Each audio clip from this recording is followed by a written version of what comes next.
तालीम वारे सूबाई वज़ीर सईद गनी कंबर जे मुख़्तलिफ़ सरकारी हायर सेकेंडरी बॉयज़ ऐं गर्ल्स स्कूलनि समेत डिग्री कॉलेज जो दौरो कयो ऐं SOPs तहत तदरीसी अमल न हलण ते कावड़ जो इज़हार कयो। समाजी विथी खां अलावा किथे किथे ॿारनि खे मास्क न हुजण ते इदारनि जे हेडमास्टर खे छंड पटी। वज़ीर तालीम स्कूली शागिर्दनि खां मुख़्तलिफ़ मौज़ुअनि ते सवाल पिणु कया। स्कूल अंदरि फर्नीचर जी खोट समेत मुख़्तलिफ़ सहूलियतुनि जे अणहूंद ते हेडमास्टरनि तरफ़ां शिकायतुनि ते वज़ीर तालीम चयो त हू जल्द फर्नीचर जी खोट समेत इमारतुनि जा मसइला हल कराइण जी कोशिश कंदो। वज़ीर तालीम ने मौके ते सहाफ़ियुनि सां ॻाल्हाईंदे चयो त कंबर जे तालीमी इदारनि जी सूरत हाल ॿियनि ज़िलनि जे भेट में कुझु बहितर आहे। कंबर में तव्हां ॾिसो पिया मास्क पातल आहिनि, पर लाड़काने में हिकिड़ी शइ हुई त उते अटेंडेंस वधीक हुई, इन करे क्लासिस में जेको फ़ासिलो रखिणो आहे पाण में ॿारनि खे उहो ठीकु कोन हो।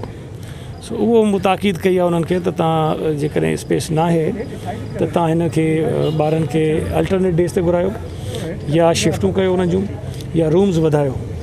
इहा शइ क़ाबिल क़बूल न आहे त ॿार वधीक आहिनि त कंहिं कमरे में असां उन्हनि खे वधीक विहारे छॾियूं, इहो बिल्कुलु सख़्ती सां मना कयो आहे। कुझु जायुनि ते कॉलेजिस में प्रिंसिपल कोन हुआ, उन्हनि खे ॿिनि कॉलेजनि में उन्हनि खे एक्सप्लेनेशन असां इशू करायूं पिया।